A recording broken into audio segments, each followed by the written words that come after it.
tipo de mujeres en la iglesia.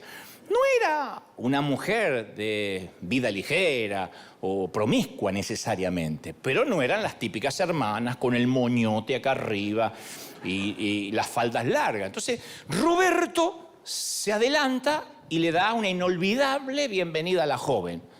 Le dice: señorita, en esta iglesia nos vestimos con lo mejor para Dios. ¿Esto le parece una vestimenta santa? Esto es una iglesia, no es un burdel. Su manera de vestir va a tentar a los jóvenes y a los hombres que hay acá adentro. ¿Qué nos va a tentar? Primero que eran todos, los jóvenes tenían, el más jovencito tenía 71. Y después estábamos todos los chiquitos. Y la mujer quedó paralizada, muerta de vergüenza, y yo lo vi todo. Lo vi todo congelado de rabia, pues no podía decir nada. Él era el portero, él era el ujier, ¿no? Y la mujer se pegó la media vuelta, en roja, avergonzada, contrariada, y caminó hacia su estropeado auto y se fue. Nunca más la volvimos a regresar, obviamente. Y Roberto dijo: hija del diablo, ya vas a necesitar de Dios. Lo peor fue que salió el pastor a la puerta, Roberto le contó el incidente y le dijo: no la dejé entrar porque no sabe cómo vino vestida. Esto no es un prostíbulo, pastor, como usted nos enseña. Y el pastor le dijo: está bien, hicimos bien, hiciste bien. Hay que cuidar la doctrina. Si no, si permitimos esto va a ser cualquier cosa. Y en ese momento algo sucedió en mi corazón, que esto es lo que contaba yo en el mensaje Gente Rota. Algo me ocurrió dentro, como un punto de inflexión, como un antes y un después. Siempre hay esos momentos en la vida en que hay un antes y un después. Entonces, ante Dios hice varias promesas que me propuse cumplir durante el resto de mi vida. Pero me prometí, en primera instancia, a priori, resistirme a juzgar a alguien en el futuro por su aspecto físico, por su apariencia o por su vestimenta. Pero fundamentalmente prometí no convertirme nunca en alguien como Roberto o como el pastor que teníamos en aquel entonces, y le pedí al Señor que usara esta experiencia para que mi corazón siempre sintiera compasión por quienes no conocen a Cristo y bajo ningún punto de vista primero van a seguir las reglas antes de acercarse a Cristo. De eso se trataba. Recordaba este incidente porque yo creo que ese fue un momento álgido para mi vida, un antes y un después, un momento coyuntural, ¿no? Esos parteaguas que nos ocurren de tanto en tanto que en el momento, insisto, son tristes, son traumáticos, pero no dejan de formar parte de lo que alguna vez nos pasó, de modo que lo capitalizamos y eso nos ayuda a sobreponernos. Y yo pensaba una y otra vez sobre este incidente durante esta semana y es así como Dios me daba este mensaje. Hay un fascinante episodio, un pasaje en las Escrituras, en el Nuevo Testamento, que es el relato de una visión que tuvo el apóstol Pedro en el techo de una casa. Estaba en una azotea, estaba orando en la terraza. Había subido a la terraza a orar, para estar tranquilo, para que nadie lo molestase. Supongo que habrá dicho: me voy a la terraza, no me moleste, estaré orando allí. Y comenzó a sentir hambre. La Biblia no da luz de cuánto pudo haber estado allí arriba, pero tuvo hambre, entró en un éxtasis, o sea, tuvo una visión. Hechos 10:10 relata este incidente en detalle. Dice que Pedro tuvo hambre, quiso comer, pero mientras le preparaban algo, así que presumo que cuando tuvo hambre se acercó a las escaleras y le dijo: prepárame algo, estoy por bajar, huevo revuelto, chicharrón, taco, lo que sea, alguna arepa. Y dijo: voy a orar un poco más. Pero cuando dijo voy a orar un poco más, la Escritura dice que le sobrevino un éxtasis y vio el cielo abierto. Y vio que descendía algo semejante a un gran lienzo, una sábana, ¿no? Un gran lienzo, como cuando dentro del lienzo se quiere poner algo, que se hacen nudos en las cuatro puntas, atada en las cuatro puntas. Era bajado a la tierra. No dice cómo, posiblemente eran ángeles, o quizás bajaban solo. Estaba suspendido, levitando el lienzo, en el cual, sobre el lienzo, había toda clase de cuadrúpedos terrestres, reptiles y aves del cielo. Y una gran voz del cielo dijo: levántate, Pedro, mata y come. Y Pedro, que ve todas esas alimañas, esos animalejos encima del del lienzo, no puede creer que esto le esté pasando, porque para Pedro esto era una escena repugnante. No era ni una visión divina, aunque sí lo era técnicamente, etimológicamente sí era una visión, pero para él era algo repugnante, repulsivo. Hechos 10 no entra en más detalle, pero si uno va a Levítico 11, ahí uno puede tener una muy buena pista de qué especies de animales habría allí. Porque luego vamos a descubrir que todos los animales que estaban sobre el lienzo, a los cuales Dios le dice a Pedro, mata y come, eran todos los animales prohibidos, inmundos para el Medio Oriente de aquella época. Cerdos, camellos, conejos, buitres, cuervos, búhos, lechuzas, cigüeñas, murciélagos, escarabajos, osos, lagartijas, zorrillos, comadrejas, ratas y serpientes. Todo eso para hacer un rico menú de tenedor libre, ¿no? Yo creo que le vienen las palabras de su madre a Pedro cuando era chiquito. ¡Qué asco, Simón! ¡Ni lo toques! Vete a lavar las manos enseguida, pero si no lo toques no importa, a veces si algo se te pega. Por el aire, por lo que sea. Aparte nosotros no comemos cerdos, porque el cerdo estaba ahí en el medio. Ni esas alimañas, son animales inmundos, Simón. Ni se te ocurra. Dios dijo que ni siquiera los tocáramos. O sea que un cerdo ni siquiera se podía tocar. Entonces, como para Pedro, como para todo judío de Palestina, aquellas comidas eran no solo desagradables, eran tabú. Eran abominables, eran un asco. Tenéis que detestarlas, les dijo Dios. Tenéis que odiarlas. No es que a lo mejor es rico, de tanto en tanto, no, las tienes que odiar. Era la ley de Levítico, la ley mosaica, la ley de los tiempos de Moisés. Si durante el transcurso del día, por ejemplo, a un judío promedio, en el caso de Pedro, le tocaba sin querer un insecto muerto, o sea, se le paraba un mosquito y él hacía así, lo mataba, sus ropas y sus manos quedaban impuras hasta el atardecer. Imagínense nosotros cuando vienen esas plagas de mosquitos, estaríamos impuros todo el día. Y no podía visitar el templo en ese estado. Supongamos, por ejemplo, que una araña caía del techo sobre una cazuela de barro, donde él estaba tomando la sopa o comiendo, tenía que tirar todo lo que estaba dentro y romper la cazuela, no lavarla. Eran las leyes levíticas. Y en cambio ahora, esos objetos de contrabando descendían en una sábana, mientras una voz le ordenaba, levántate, Pedro, mata y come. No espere los huevos revueltos que te están haciendo las hermanas allá abajo. Mata y come algo de eso. Una blasfemia. Que Dios le ofreciera cerdo en la mesa. Cerdo en la mesa es una blasfemia, y más viniendo de quien prohibió terminantemente comer el cerdo. Así que Pedro, ¿qué hace? Le recuerda a Dios sus propias reglas.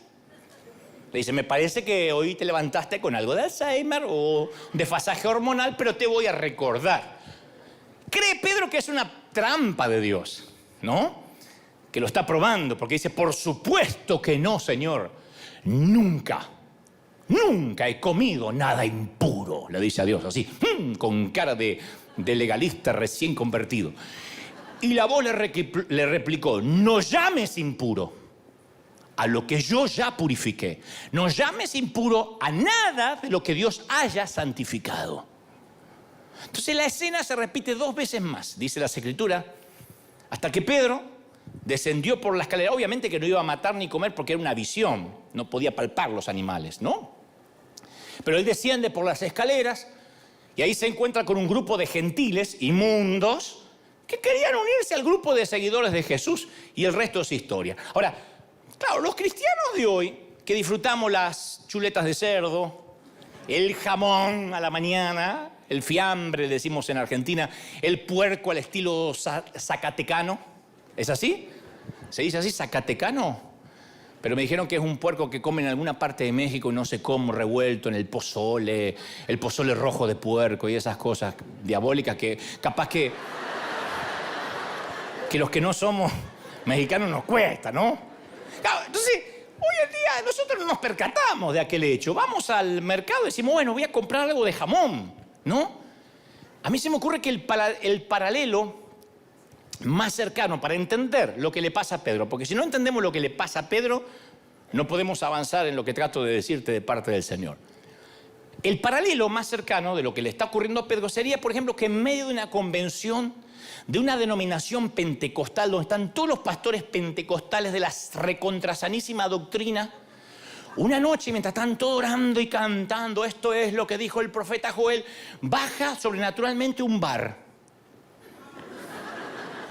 Hay margarita, tequila, michelada, mojito, gin tónica y piriña, margarita, martini, Bloody Mary, Baileys, Jack Daniel, Manhattan, Negroni, Pisco, Tom Collins, mezcal, Mai Tai, Borbón, Malbec, mendocino. Dios dice, toma el Malbec o no serás parte de mi reino.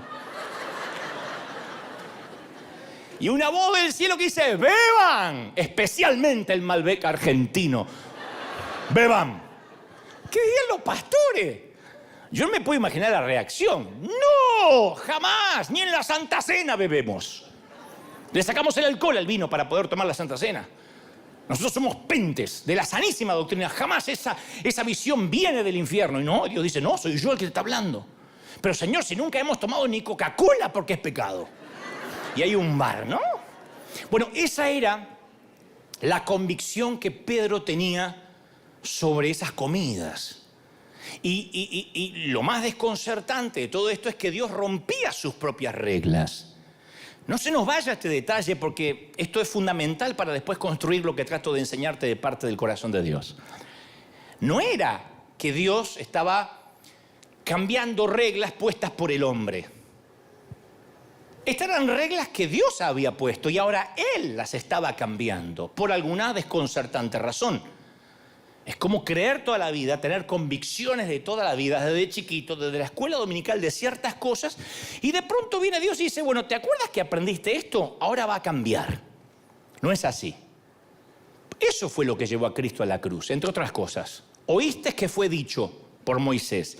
Moisés no era un delirante. Todo lo que Moisés decía venía de parte de Dios, del Padre de Jesús, en teoría. Para estos que estaban ahí diciendo, este es el Mesías. Oíste que fue dicho, mas yo digo, el cambio de doctrina, el cambio de paradigma, hay que tener la mente muy abierta, porque aún viniendo de Dios, a veces estamos concentrados y cerrados en lo que creemos. Puede descender el mismo Dios y decimos, no, tu doctrina dice así. Sí, pues yo te estoy cambiando la doctrina. Es casi como el desconcierto de cuando un policía nos dice que avancemos a contramano o nos hace pasar una luz roja. ¿Cuántas veces? Porque hay un accidente, porque el camino está trabado, el policía dice, pase, pase, y está en rojo. Y viste que uno dice, no, paso en rojo, me va a poner un ticket. El policía dice, pase. Si tú dices, no, acá me quedo hasta que cambie la luz, te pone un ticket. Porque el tema es la obediencia por encima de la ley. Si el que crea la ley o el que se supone la hace respetar, te está diciendo que avances con la luz roja o que cruzas en contramano, es mejor que lo hagas o vas a tener problemas con la ley. Miren qué paradoja. Hoy tuve que entrar a contramano, hacer 2 cuadras a contramano a pedido del oficial. De otro modo, estaría en la cárcel. Decían en Argentina hace unos meses atrás, en un meme que había en internet, ¿quién diría que iba a tener que ocultarme de la policía en pandemia para ir a trabajar? Pero había una ley que no te dejaba salir de casa o una orden presidencial que en el peor momento de la pandemia no podía salir la gente a trabajar y la gente se las ingeniaba para salir a trabajar, algunos infringiendo la ley. Trabajar es a favor de la ley, sin embargo hay momentos que esa ley empieza a cambiar. Entonces, algunos opinan que las leyes levíticas eran por temas de salud. Por temas de salud para Israel cuando andaban en el desierto. Recuerden que ellos eran esclavos, no tenían doctrinas sanitarias. De alguna forma Dios tenía que poner orden en ese grupo hasta que se transformen en soldados. Entonces dicen que algunos historiadores que posiblemente la prohibición del cerdo era para prevenir la triquinosis, que es una enfermedad que proviene de comer puerco. La prohibición contra las langostas marinas, contra los mariscos, pudo haber sido que los salvó de un virus que suele abundar en las ostras y en los mejillones. Otros dicen no, eran prohibidos porque todos esos animales se alimentan de carroña, de cadáveres. Cosa que disiento, porque entre ellos está el conejo también, que era prohibidísimo. Pero algunos dicen, bueno, tal vez la mayoría se alimentaba de carroña. Otros dicen, no, esas leyes levíticas eran para los judíos porque las otras naciones comían esos animales. Entonces quería Dios que Israel, entre otras cosas, se diferenciara hasta en la dieta, que no comiera lo que comieran los pueblos paganos. Bueno, todas estas explicaciones tienen cierto sentido. Quizás arroje luz sobre la lógica que motivó esta curiosa lista de Dios, de animales que no se podían comer. Sin embargo, insisto, yo no me explico, por ejemplo, la prohibición de ciertos animales. Los conejos eran prohibidísimos en el Medio Oriente. Los conejos no son un riesgo para la salud, comen hierba, no comen carroña. ¿Y por qué en esa lista entraron los camellos, los asnos, tan corrientes para el transporte en el Oriente Medio? Entonces está claro que de algún modo estas leyes tienen algo de arbitrarias. Arbitraria significa que casi no hay explicación. La arbitrariedad es eso, como decía nuestra mamá. Ve a hacer la habitación. ¿Por qué? Porque sí. Eso era la arbitrariedad de una madre, no se discute. Por supuesto, todas las sociedades tienen hábitos de alimentación arbitrarios, ¿no? Y todas las culturas hacen una distinción entre animales puros e impuros, hasta la fecha. Los franceses comen carne de caballo, así que si vas un día a París, fíjate bien cuando digas, ¡ay, qué rica carne! Te estás comiendo un equino. Los chinos comen carne de perro, de mono, de murciélago, nos enteramos hace poco.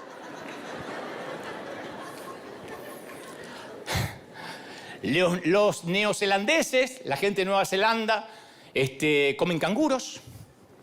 Les dicen que es una comida muy rica, un poquito dura, pero rica. Los africanos comen insectos. Los caníbales comen gente. El nene caníbal mira un avión y dice, ¿eso se come? No, hijo, lo de adentro nomás. Es malo el chiste, pero tenía que meterlo en algún lado. Los mexicanos comen chicatanas, chapulines, gusanos de maguey, gusano de maguey con el mezcal. ¡Ay, qué rico! Con mucho gusano de maguey.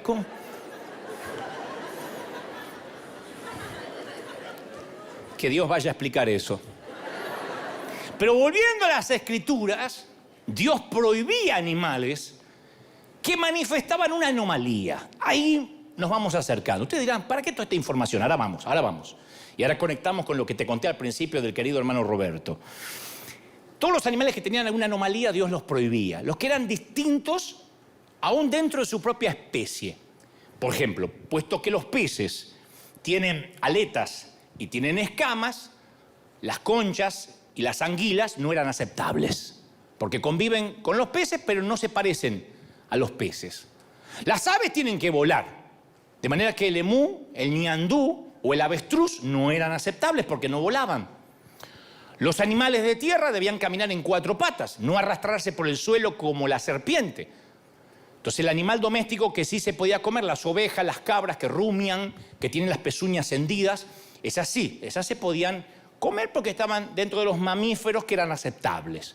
Un famoso rabino dijo alguna vez, si yo tuviera que decir qué es lo que hace para Dios o qué es lo que hacía para Dios inmundo un animal o impuro, es que tenga una cualidad que por alguna u otra razón es anormal a la mayoría de su especie.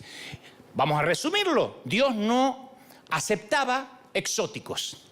A mí eso me hubiese traumado mucho porque yo le decía a mi mamá, yo soy lindo, hijo, vos sos exótico, me decía mi mamá.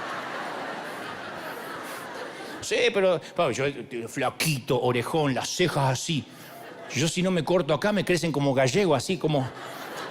Y mamá decía, porque son ojos que merecen ser subrayados.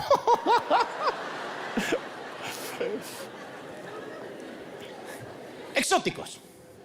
Cuando uno dice, estoy bonita y estás exótica. No, la belleza exótica existe, que no es la belleza convencional. Entonces, la dieta de los israelitas excluía a todos los animales exóticos, raros. Y este principio también aplicaba a los animales limpios que se podían presentar en el templo como ofrenda. Ningún adorador podía llevar al templo un animal lisiado. Esta ovejita, esta renga, voy a aprovechar y la llevo de ofrenda.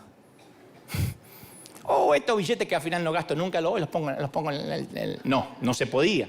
Nada defectuoso, porque Dios quería lo impecable del rebaño. Era un principio. Desde Caín para acá, el pueblo tenía que seguir las precisas instrucciones de Dios o arriesgarse a que la ofrenda no sea aceptada por el Todopoderoso.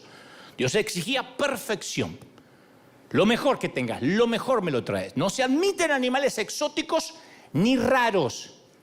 Entonces, el Antiguo Testamento les aplicaba una clasificación similar, pero mucho más cruel a las personas. Así como Dios era con los animales, también Moisés recibió la ley de que esto se aplicara a las personas. En el templo, los gentiles se podían reunir en el balcón. Nosotros, por ejemplo, al no ser judíos, la mayoría, nunca hubiésemos entrado al templo sin saber lo que pasaba dentro.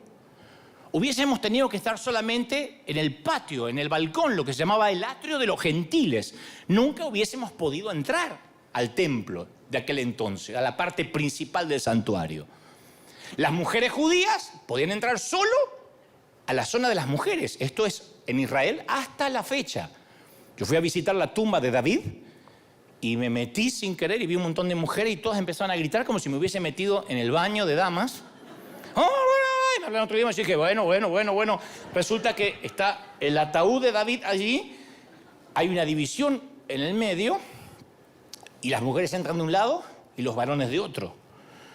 Eso sigue muy marcado en el pueblo judío. Ni te imaginas lo que era en el templo.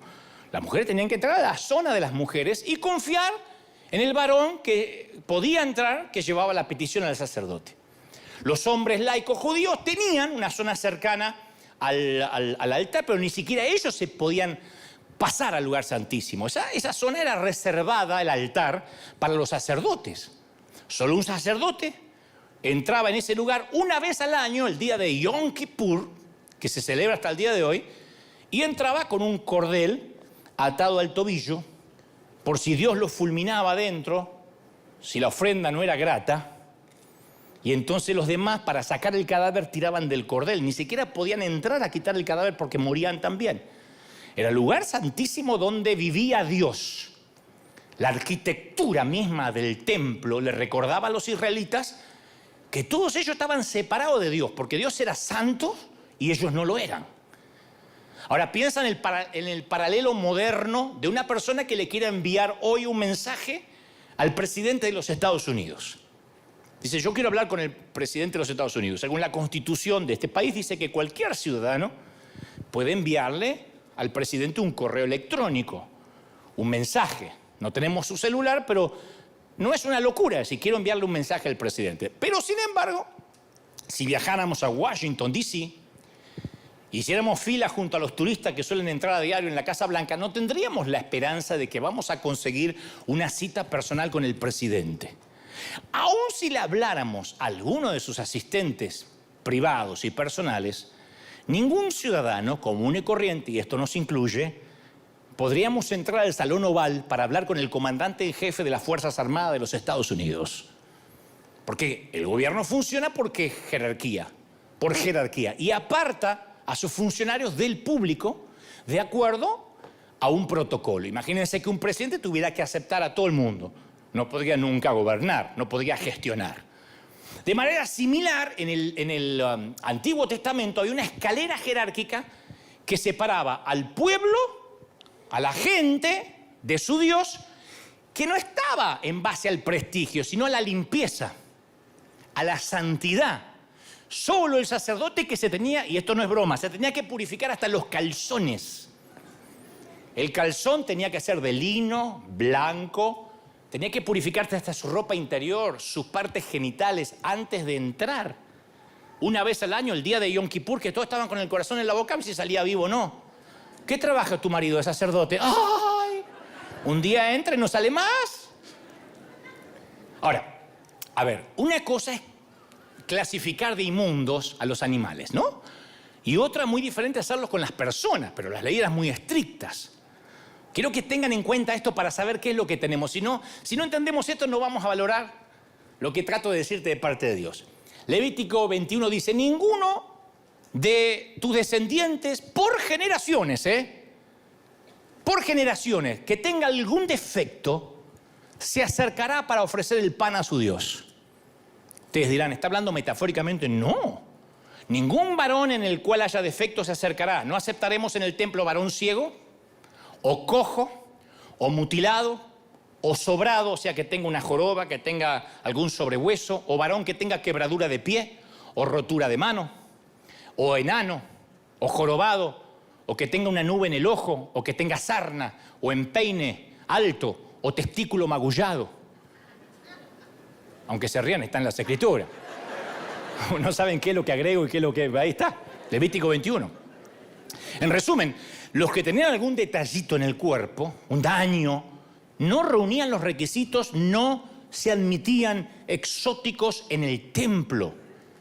Y Levítico 21 sigue aclarando: las mujeres en su menstruación, en su periodo, los hombres que habían tenido una emisión nocturna recientemente, las mujeres que acababan de parir, las personas con enfermedades en la piel, con llagas purulentas, el que había tocado un cadáver, todas eran declaradas ceremonialmente inmundas. Claro, en esta era actual de corrección política, esta clasificación es discriminatoria porque está basada en el sexo, en la raza, incluso en la salud corporal. Hoy es inconcebible pensar esto. Sin embargo, este era el ambiente que definía el judaísmo. Los que se atrevían a decir: soy santo para acercarme a él. Y todos los días, ¿saben cómo los hombres judíos comenzaban la oración? Toda la mañana decían: gracias, Señor, por no haber nacido gentil, por no haber nacido esclavo, por no haber nacido mujer. Todos los días. Me imagino la cara de las hermanas y de la madre diciendo: por no haber nacido mujer, ¿cómo te agradezco? La gana de matarlo. Entonces Pedro, después que ve la visión de los animales inmundos, bajo presión, acepta visitar la casa de un centurión romano y dice: vosotros sabéis cuán abominable es para un varón judío juntarse con un extranjero. Hechos 10:28. Así que vengo y hago esta concesión por la visión que vi, pero es abominable para mí estar en la casa de un extranjero. Esto ocurrió nada más que porque había visto la visión en el techo de la casa. Y continúa Pedro: pero a mí Dios me ha mostrado que ningún hombre puede llamar común o inmundo a otro si Dios lo santificó. Nadie puede discriminarlo, dice Pedro. ¿No es maravilloso? ¿Qué se estaba produciendo? No se pierdan esto. Una revolución de la gracia. Una revolución que Pedro apenas le baja la moneda. Todavía no lo puede entender, porque va medio con asco a la casa del centurión romano. Se estaba produciendo una revolución. Los fariseos habían establecido normas precisas para permanecer limpio. Ningún judío puede entrar a la casa de un gentil. Nunca comer con pecadores. ¡Jamás! Nunca trabajar en el día de reposo. Lavarse las manos 7 veces antes de comer. 7 veces. ¿Sabes que vos se te enfría la pizza hasta que te lavas 7 veces? Y son muchos y hay un solo baño, te morí. Por eso cuando aparece Jesús, los judíos religiosos se sintieron más escandalizados que emocionados. Estaban escandalizados. El tipo era un asco en todo. Era abominable. No era: hay cosas que no compartimos porque es un poco loco. Era abominable Jesús para ellos. ¿Acaso no lo tocaba gente inmunda como los que sufrían de lepra? Que el mismo leproso decía: da la orden de lejos. No. Y lo tocaba. ¡Un leproso! Estamos hablando de no tocar extranjeros. Imagínate tocar un leproso. ¿Acaso Jesús no permitió a una mujer de mala reputación que le manoseara los pies con su cabello? ¿Que con su cabello de prostituta le secó los pies?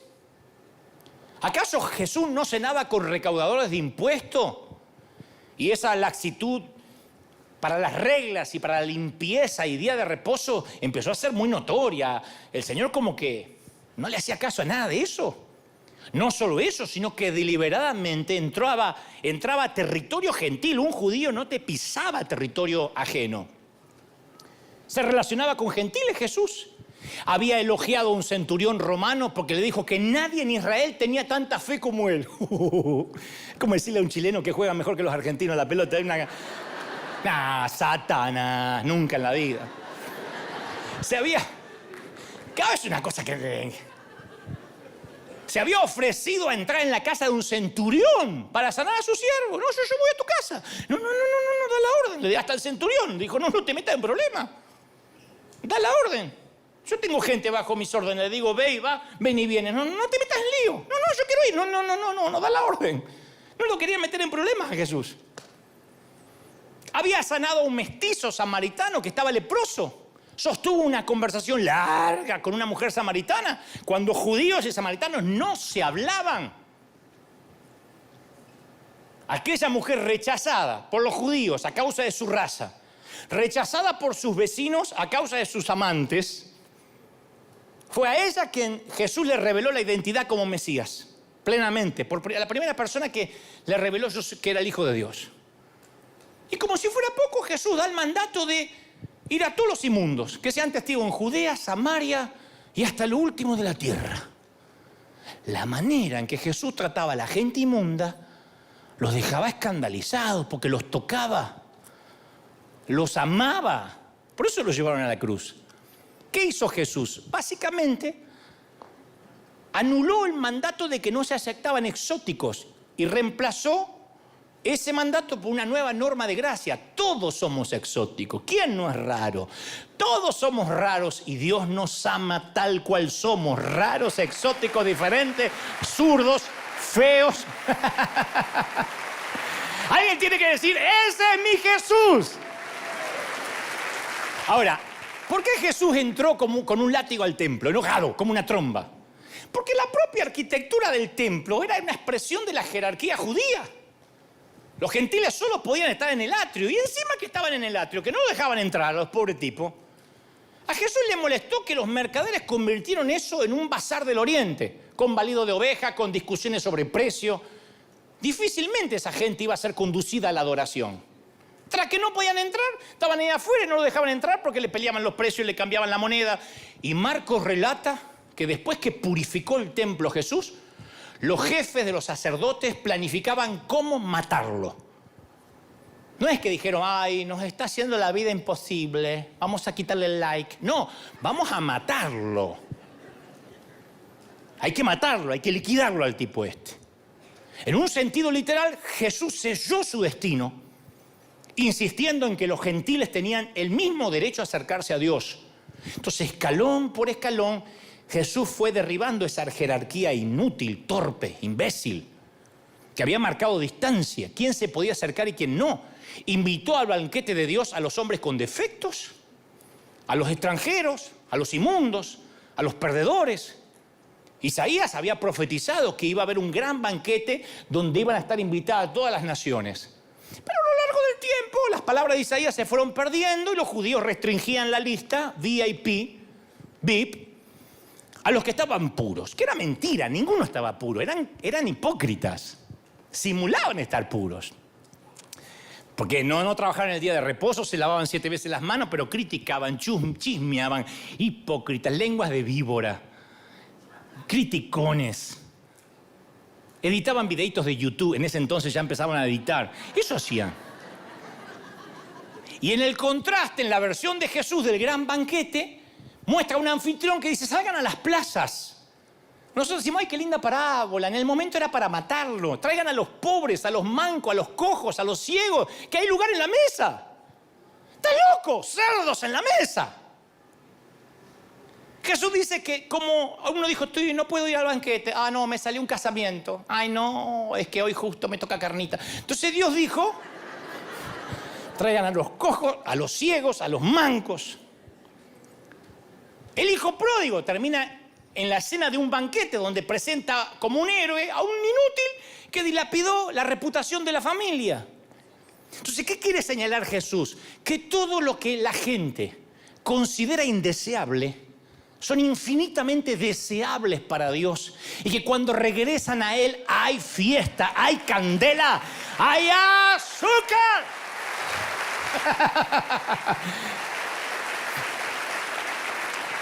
Di conmigo, todos somos exóticos. Ah, sí. Y si no, mira. Mira qué nivel de exoticismo. Existe exoticismo, si no lo acabo de inventar. Pero bueno, otra parábola famosa, la del buen samaritano. que presenta a dos profesionales de la religión que pasan de largo por el herido porque bien podría ser un cadáver, porque lo dejaron como muerto y ellos no iban a tocar un cadáver. Y Jesús hizo de héroe de esta historia a un samaritano, que era como hoy hacer el héroe, el buen nazi, ¿no? Como un samaritano. Así que los religiosos estamos peor que un samaritano. Y también en los contactos personales Jesús derribó las categorías de impuro o impuro, porque, por ejemplo, Lucas 8 cuenta 3 incidentes seguidos que le agarraba ataque de caspa a los religiosos, porque los tipos lo iban siguiendo. Siempre había gente siguiéndolo, doble agente, para ver en qué lo podían enganchar. Entonces, miren un día de Jesús. Primero, va a una región de gentiles, sana a un hombre desnudo, estoy hablando del Gadareno, y lo manda de misionero a su propio pueblo. Toca el tierra y va a donde están los cerdos y a un cementerio. Después, Jesús es tocado por una mujer que sufre de hemorragias hace años, un problema femenino. Una mujer así no podía tocar a nadie, ni a sus propios hijos. Porque los fariseos enseñaban que estas enfermedades ocurrían a causa del pecado de la persona que las llevaba. Y Jesús los contradijo. De ahí, para terminar el día sin lavarse las manos todavía, ya venía con el cementerio, el Gadareno, la mujer con hemorragia, va a la casa de un gobernante de la sinagoga cuya hija acababa de morir. Inmundo por el loco gentil. Inmundo por la mujer con hemorragia que lo tocó, y ahora entra a una habitación y toca un cadáver.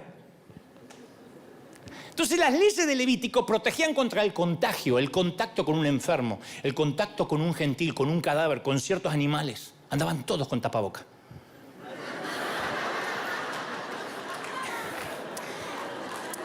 Una metáfora. ¿Y qué fue lo que hizo Jesús?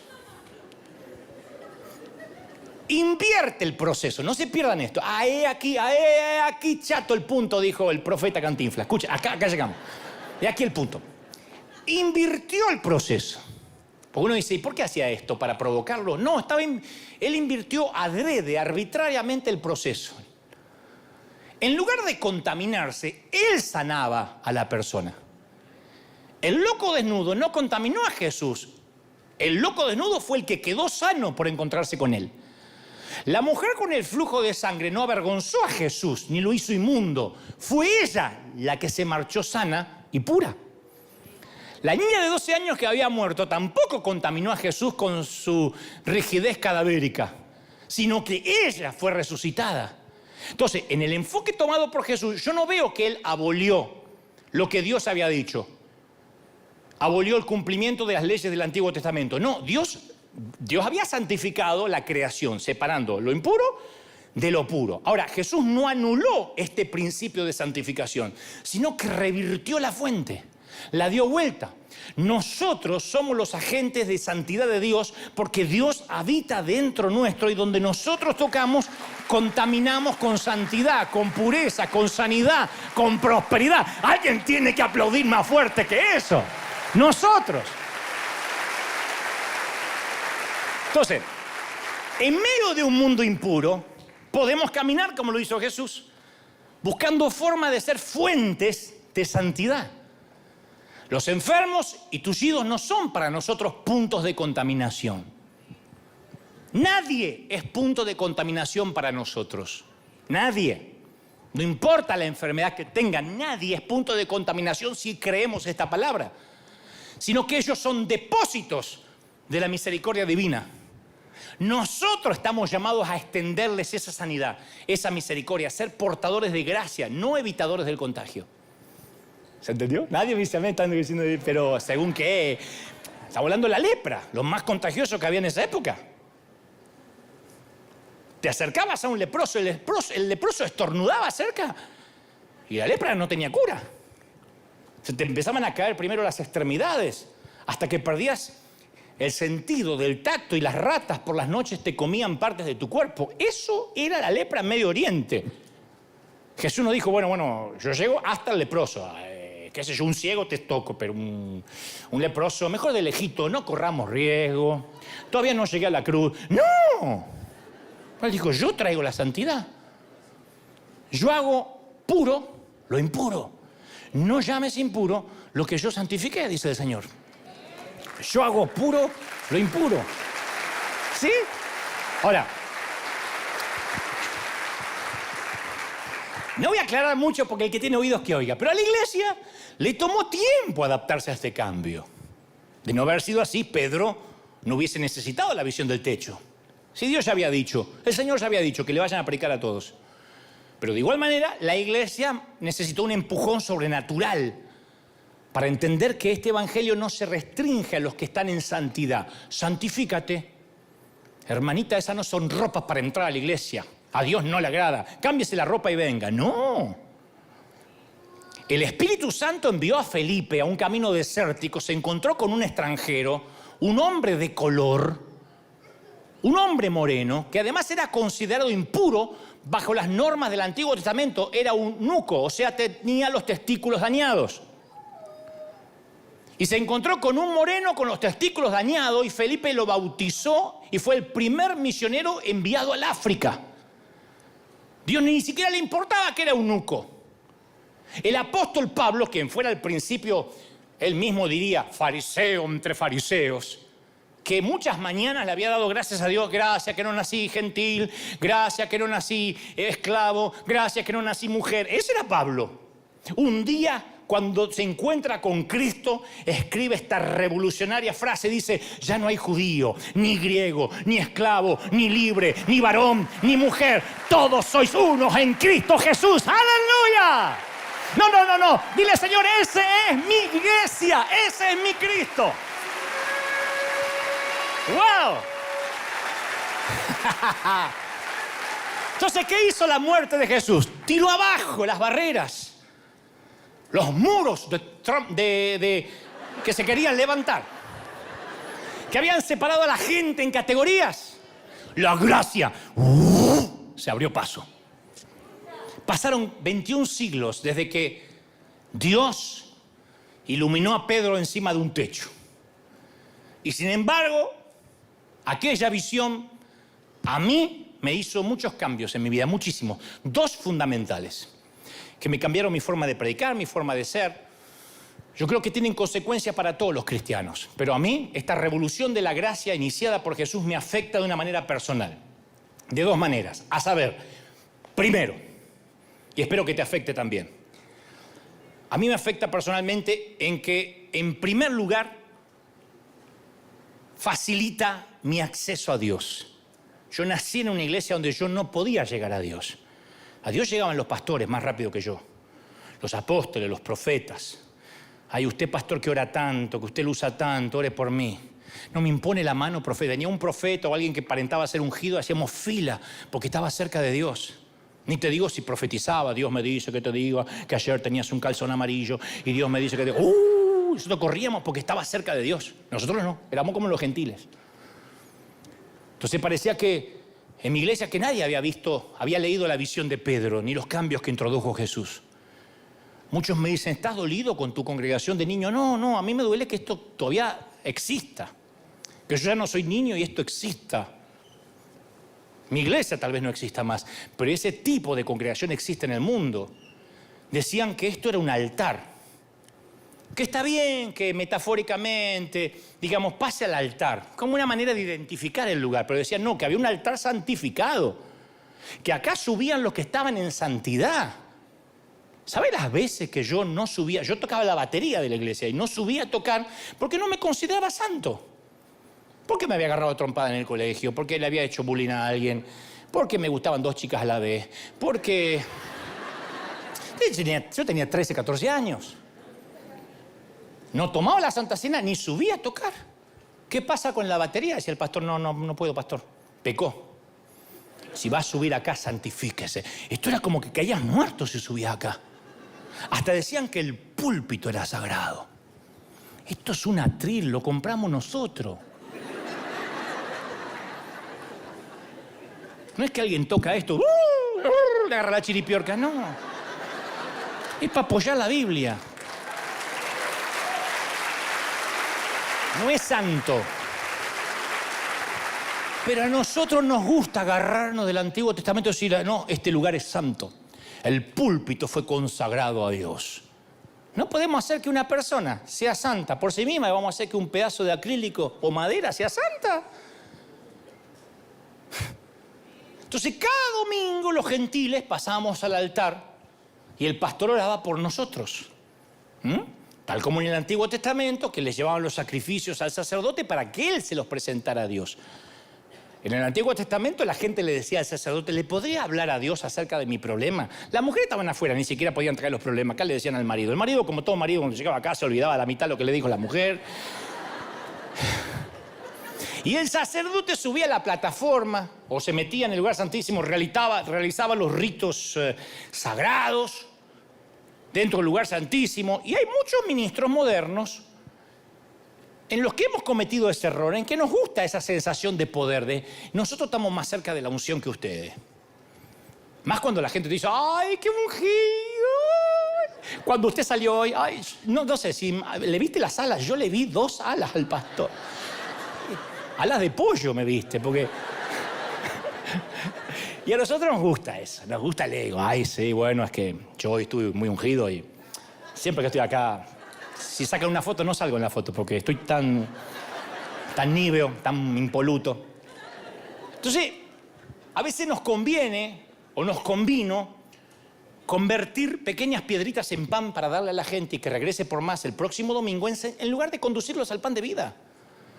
En lugar de enseñarles a comer solos. En lugar de enseñarles a adorar por sí mismos.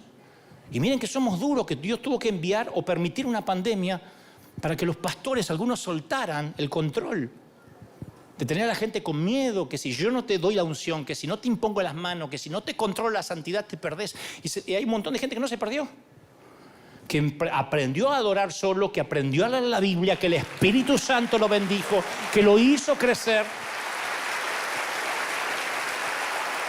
Pero ¿qué pasa? Así como a los pastores, muchos nos gusta, que nos digan cositas lindas, a muchos también se acostumbran a esa relación vicaria con Dios, a esa espiritualidad prestada.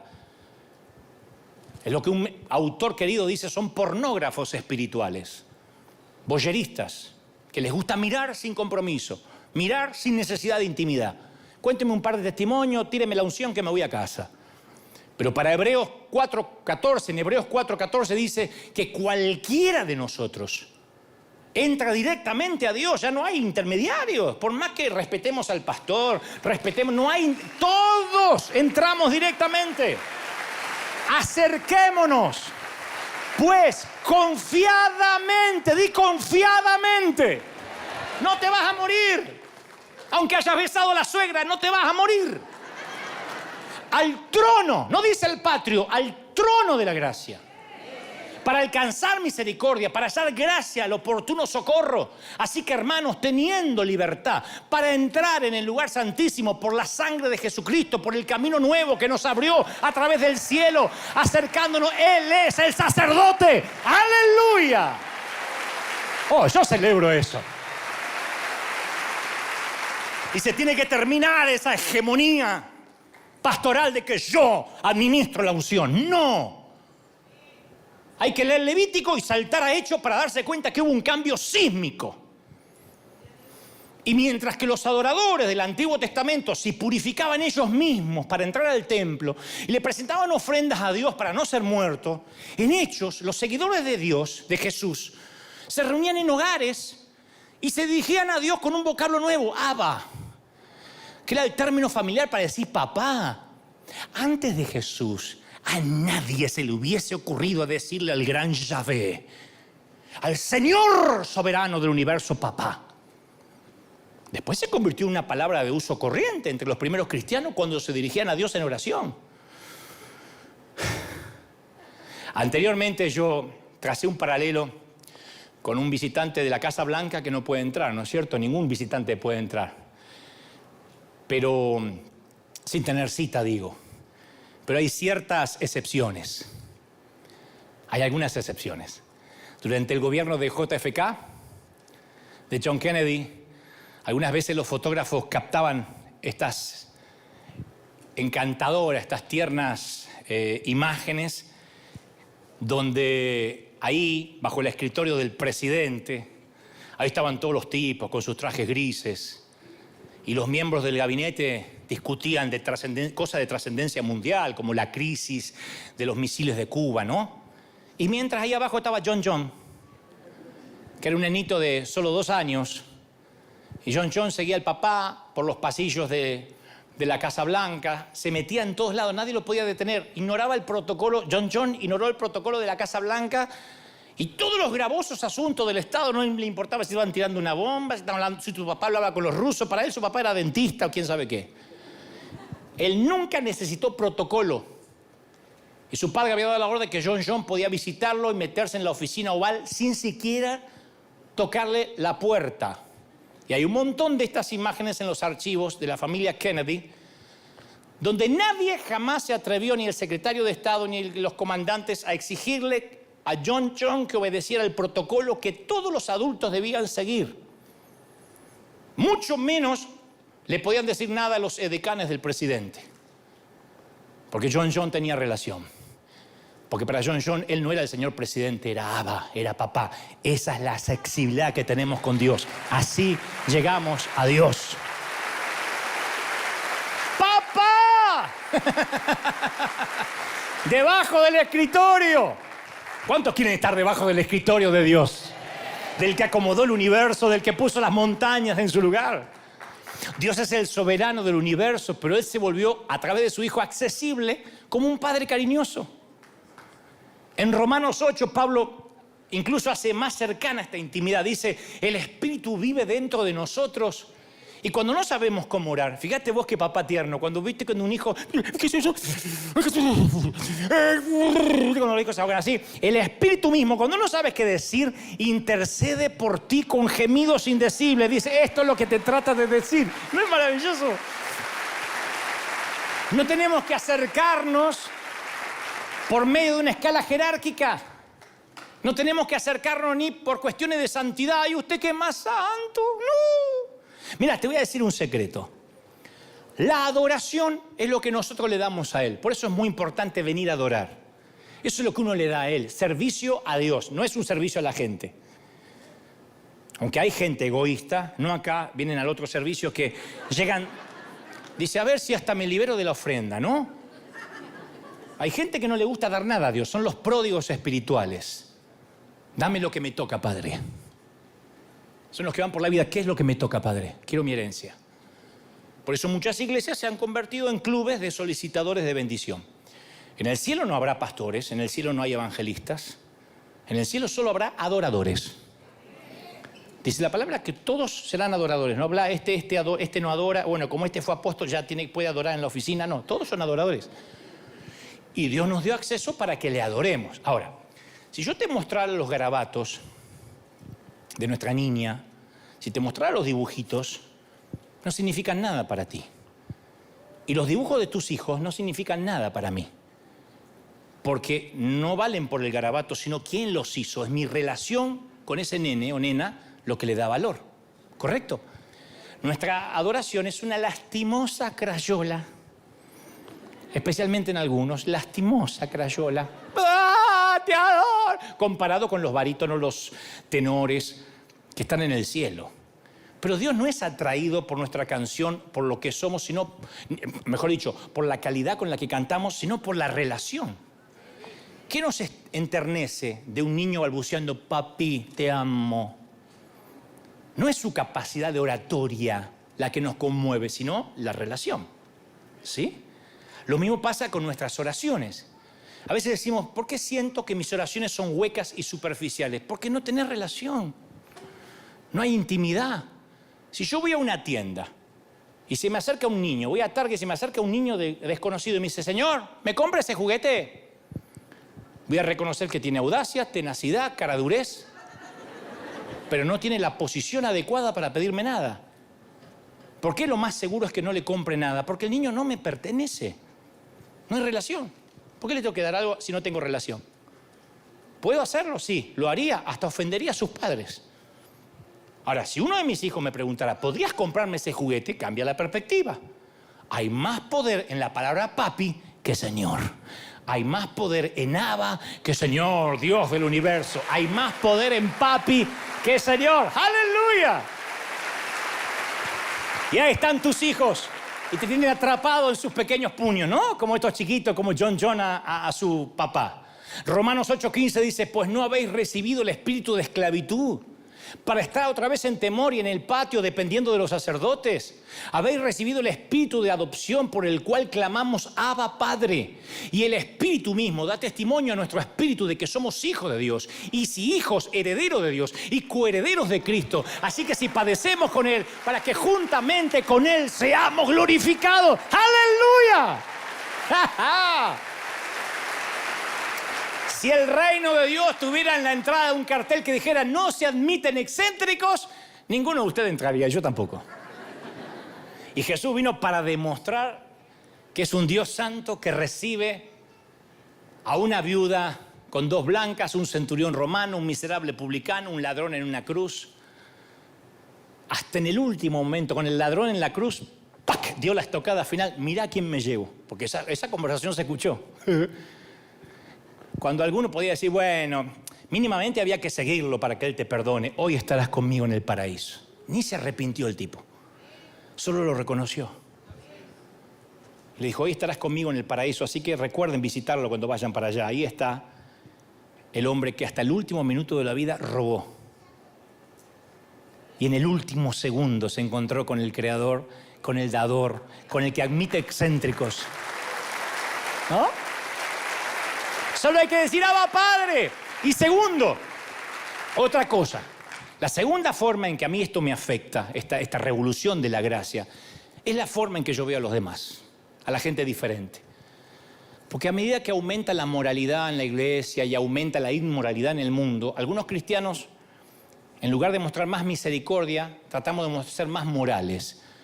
Y sin querer volvemos al Viejo Testamento. No te juntes con esa abortista. A mí me dicen, ¿cómo puedes entrevistar a esa lacra humana? Cristianos, ¿eh? Pero le das prensa a alguien que odia el evangelio. ¡Qué bajo caíste juntarte con ese corrupto! Me lo dicen. No son inconversos, cristianos, o los que se consideran como tal. Hay una frase usada tanto por Pedro como por Pablo que a mí me fascina, es una imagen fascinante. Ambos dicen que debemos administrar, dispensar. ¿Saben lo que es dispensar? Dispensar la gracia. Ambos apóstoles dicen, tenemos que dispensar gracia. ¿Saben qué me viene a la mente? Lo conté una vez el año pasado. Esos atomizadores, mi mamá tenía uno de esos atomizadores que se apretaba una pericia así, de goma. Mi mamá hacía y salía perfume por los finos agujeros de otro extremo. Un poquito así. Estaba todo el cuarto, hasta los mosquitos se iban, todo el cuarto. Apretaba la perilla un par de veces y cambiaba la atmósfera de toda la casa, del barrio. Así es como funciona la gracia, ¿no? Llegamos a una sociedad y entonces nosotros la enriquecemos, cambiamos la atmósfera. Llegamos, claro, no vamos a cambiar la empresa, no vamos a cambiar el país, pero hacemos... Y ya hay gracia en el ambiente. Pero la imagen que prevalece es que muchos hemos cambiado el atomizador ese y usamos el matamosquito, el Raid, o en mi Argentina decía el Fleet. Entonces, en vez de dar gracias, decimos, allá hay una mosca, fumiga y mata. Allá hay un divorciado, fumiga y mata. Un homosexual, fumiga y mata. Y hemos asumido el papel de exterminadores morales en una sociedad que, claro, claramente está infestada, sí. Ahora, yo comparto la preocupación por la sociedad, pero me siento subyugado por dar gracia, que no la da nadie. Me siento subyugado por aquel que vino por los enfermos y no por los sanos, por los pecadores y no por los justos. Nunca favoreció el mal, siempre los perdonó.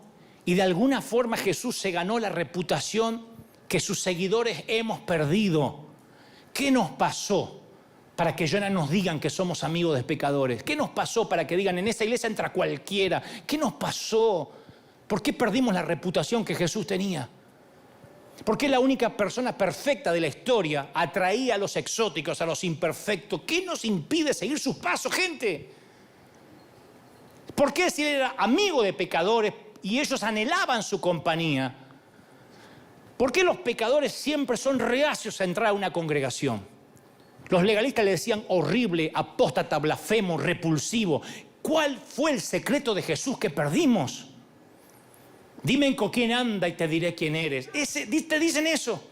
Imaginen eso en la antigua Palestina, decírselo a Jesús, que se metió a la casa de Zaqueo por su propia cuenta. Bajate del árbol, voy a tu casa. Y la muchedumbre mostró la desaprobación y le dijo: el Hijo del Hombre vino a buscar lo que se había perdido, gente. Se encuentra con un recaudador de impuestos y le dice: no vine para los sanos, vine para los enfermos. Di conmigo: el Señor vino por mí. Por los enfermos, claro. Dios no había hecho lista de animales puros e impuros, no había excluido del templo a los pecadores, físicamente deformes, los había dejado afuera, pero en ese sistema de castas apareció Jesús. Y dejaba que los impuros lo tocaban, los deformes, una mujer con flujo, los lunáticos, los poseídos. Nunca se preocupó por la contaminación, por el contagio, ni con los difuntos. Creían que tocar una persona impura contaminaba a quien lo tocaba, pero cuando Jesús tocó al leproso no se manchó. Cuando una mujer inmoral lo tocó, no se manchó. Él contaminaba, él era viral. ¿Quiénes son los más virales? ¿El mundo o nosotros? ¿Quiénes contagian más, la comida o la sal? La sal. ¿Cuántos quieren ser la sal de la tierra? Dígame amén. Jesús fue proclamando un evangelio nuevo de gracia. Di conmigo: de gracia. Y en tu casa también. Ya no hay que ir a Jerusalén, ya no hay que purificarse, no hay que someterse a un sacerdote, hay que seguir a Jesús. El contagio de la santidad derrota el contagio de la impureza. ¿Quiénes son los virales? ¿Quiénes somos más contagiosos? ¿Quién cambia a quién? Por Dios. Si no me voy a meter en el mundo porque tengo miedo de que me cambien, no entendí nada. Perdí el tiempo, perdí 40 años de mi vida. Y Dios me mira, te ve con todas las debilidades, con todas. Y me ve igual que la mujer junto al ataúd de su hijo, me ve igual que Simón el leproso. Yo me acuerdo cuando decíamos en la iglesia que jamás íbamos a permitir que entraran divorciados. El tema del divorcio, por ejemplo, era un tema muy álgido. Era como hoy pensar en una pareja gay dentro de la iglesia. Yo pienso en esos cambios, ¿no? Dentro de la iglesia, porque decíamos nunca, nunca. Jesús habló del divorcio con toda claridad. Y hoy en día llegan personas divorciadas, se divorcian, no se les discrimina, no se les grita. Las iglesias las aceptan, la mayoría. Hemos aprendido a aceptar a la persona sin necesariamente aprobar su conducta. Y al estudiar la vida de Jesús, tenemos que entender que la gente es diferente. Cada uno tiene... Si yo supiera los dramas de cada uno de ustedes, el mundo que vive cada quien con su familia, con lo que le tocó, con lo que eligió, con los hijos, los cuñados, las suegras, las madres, los padres, de dónde vienen. Y el Señor amaba a todos, a una prostituta, a un estafador, a un acaudalado explotador, a una mujer poseída, a un soldado romano, un samaritano. Me maravillo de que el Señor se haya ganado la reputación de amigo de esa gente. Cuando Jesús amaba a alguien, veía en él un hijo descarriado de Dios, veía en él un ser humano por quien Dios se angustiaba, que iba por mal camino. Dios siempre me vio a mí como me diseñó originalmente. Más allá de la mugre, del lodo, Él siempre vio al verdadero Dante. Jesús nunca identifica a una persona con el pecado, nunca. El borracho, el abusador. Nunca. Porque Él siempre sabe que el pecado no te pertenece. Él te libera de eso, eso no te define. Jesús amaba a la gente atravesando su capa de lodo. Él te ama atravesando tu capa de barro. Seremos abominaciones para algunos, pero seguimos siendo el orgullo y el gozo de Dios. Necesitamos que Dios nos sane los ojos. Vamos, pónganse de pie. Vamos, dale un aplauso al Señor de señores y ponte de pie. Si crees que Dios habló, que ese aplauso se escuche hasta Australia, que se escuche hasta la República Argentina. El contagio de la santidad derrota el contagio de la pureza. ¿Quiénes son los virales? Díganme amén. ¿Quién cambia a quién? A mí me gusta entrar a un canal de televisión y que cambie toda la atmósfera de a poco.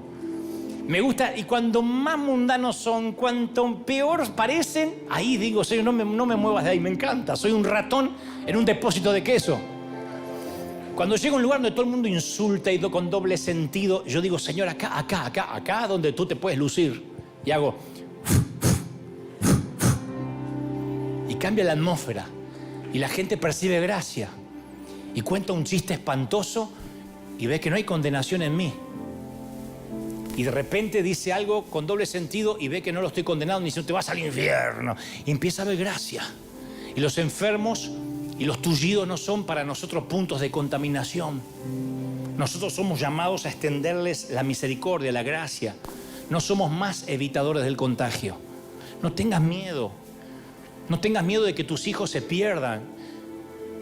No podemos pretender que nuestros hijos vivan en colegios cristianos, vayan a universidades cristianas, miren la radio cristiana, miren Enlace y la radio cristiana, y que no se muevan de ahí, y ponerle explicaciones cristianas, porque así no va a ser sal nunca, va a ser un idiota, un imbécil de invernadero. Tienes que decir, Señor, yo lo envío a mi hijo para que sea sal, para que contagie, para que cambie, para que haga una reforma. ¿Lo crees de verdad? ¿Cuántos lo creen? Díganme amén. Solo así va a cambiar la política. Solo así va a cambiar la política. Solo así va a cambiar los medios de comunicación. Cuando haya alguien que respete, que tenga favor, cuando haya alguien diferente, ahí es cuando los faraones dirán, ¿a quién otro vamos a adorar que no sea al Dios de este? Realmente este tiene al Dios verdadero. Es cuando los faraones, cuando Nabucodonosor, cuando el rey Darío reconocen lo que hay en ti. Pero para eso tienes que saber que la viralidad que tienes es muy contagiosa. Somos altamente contagiosos. Miren lo que pasó con Misión Graneros, con Proyecto Honra. Todo el mundo empezó a salir a dar de comer. Sí, hay que salir porque es contagioso. La misericordia se contagia, la gracia se contagia. Yo nunca tengo temor. Pónganme entre millones de mundanos, de inconversos. Es más fuerte el que habita en mí que los que vienen en contra. Cuando salgas a la guerra, no tengas temor. Yo estoy contigo, aunque sea mayor el número. ¿Lo crees de verdad? Dijo Gedeón, son un montón. Y el Señor dijo, no te preocupes. Tú y yo somos mayoría. Dios y tú son mayoría. Puede haber miles de inconversos, te pueden hacer la guerra en tu casa, en tu hogar. Pero Dios y tú son mayoría donde vayas. Donde vayas eres viral, cambia la atmósfera. Donde vayas eres un agente de bendición, un canal de transformación, un depósito de misericordia. Dios te usa, Dios cambia la atmósfera con la iglesia. ¡Aleluya! Yo estoy sintiendo esto, ¿lo sienten de verdad? ¿Cuántos quieren esto? ¿Cuántos quieren ser virales? Yo siento esa viralidad en el ambiente, en la atmósfera. No tengas temor. No tengas temor. Dice, no tengas miedo. Iglesia, en el mundo, no tengan miedo. Seamos virales. Contagiemos. La gracia se contagia, como la sonrisa se contagia, como la risa se contagia. Seamos virales. Seamos altamente infecciosos del Espíritu. Y en estos tiempos que se habla tanto de la viralidad, del contagio, bueno, salgamos a contagiar gracia, favor, misericordia. Que alguien diga, no puedo creer que me hagan esto, que me estén amueblando la casa, que me estén limpiando, que me estén cortando el césped. Es que nosotros lo hacemos, somos así. Y a donde vamos contagiamos y donde vamos bendecimos. Y el Señor es una fuerza que mete intrínseca y desde dentro empieza a leudar toda la masa. Un poquito de levadura hace que la masa desde dentro empiece a cambiarse. Desde dentro se transforme y la sociedad entera empieza a cambiar. Alguien tiene que decir, ese es mi Dios, ese es mi Dios, ese es mi Dios. ¡Aleluya! ¡Bendito sea el Señor! Y escuchen, ya voy a terminar. Si esta unción que reposa sobre mí viene para toda la congregación, vas a ganar los amigos y los enemigos de este humilde servidor. Entonces tienes que saber, cuando digas, Señor, ¿cómo sé que estoy bien? ¿Cómo sé que estoy contagioso? Tienes que empezar a ver críticas de los religiosos. Tiene que haber gente que te esté planificando literalmente matar. Tiene que levantarse gente diciéndole, es una apóstata, una basura, así no hablo en eso, Dios, es una anticristo, eres la bestia. Tiene que haber gente que se levante en contra. Si no hay oposición, es porque estás en la misma dirección que ellos. Tienes que chocar de frente con gente que no quiere contagiar gracia. Tienes que chocar de frente con los que dicen, no, mentira, dijo que no hay altar, dijo que no hay lugar santísimo, ¿a qué hemos caído? Tienes que decirle, yo sé que voy a una iglesia, a un hospital de gente rota, donde no hay altar, donde no importa quién es el pastor, ahí nos ministra el Señor, todo el mundo llega hasta Él, todos somos victoriosos y Él nos hace nuevas criaturas. ¡Aleluya!